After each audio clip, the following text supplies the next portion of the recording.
డెఫినెట్గా వంశీ చెప్పింది నాకు గుర్తుంది. అంచనా తెచ్చుకున్నాక దాన్ని ఏం చేయాలనో చెప్తా.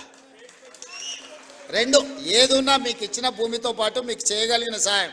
ఇట్లా మీరు మీ గురించి చెప్తారు. మీతో పాటు నేను కూడా హౌసింగ్ సొసైటీలో సభ్యుని, మా ఇంట్లో వస్తే అంటున్నారు వాళ్ళకి పట్టాలు ఇచ్చినాక నీళ్లు పట్టా ఎప్పుడు వస్తుంది అని.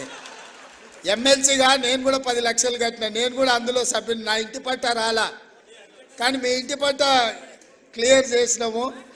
కాబట్టి తప్పకుండా మీరు తీసుకొచ్చిన సమస్యలు మా అధికారులు రాసుకున్నారు. వాటిని దృష్టిలో పెట్టుకొని తప్పకుండా వాటిని పరిష్కరించడానికి ముందుకెళ్తామని తెలియజేస్తూ సెలవు తీసుకుంటున్నా. ధన్యవాదాలు మిత్రులారా. డెఫినెట్గా వంశీ చెప్పింది నాకు గుర్తుంది. అంచనా తెచ్చుకున్నాక దాన్ని ఏం చేయాలనో చెప్తా. రెండు, ఏదున్నా మీకు ఇచ్చిన భూమితో పాటు మీకు చేయగలిగిన సాయం. ఇట్లా మీరు మీ గురించి చెప్తారు. మీతో పాటు నేను కూడా హౌసింగ్ సొసైటీలో సభ్యుని, మా ఇంట్లో వస్తే అంటున్నారు వాళ్ళకి పట్టాలు ఇచ్చినాక నీళ్లు పట్టా ఎప్పుడు వస్తుంది అని.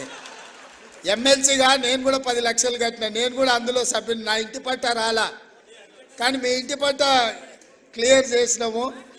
కాబట్టి తప్పకుండా మీరు తీసుకొచ్చిన సమస్యలు మా అధికారులు రాసుకున్నారు. వాటిని దృష్టిలో పెట్టుకొని తప్పకుండా వాటిని పరిష్కరించడానికి ముందుకెళ్తామని తెలియజేస్తూ సెలవు తీసుకుంటున్నా. ధన్యవాదాలు మిత్రులారా. లైక్ చేయండి.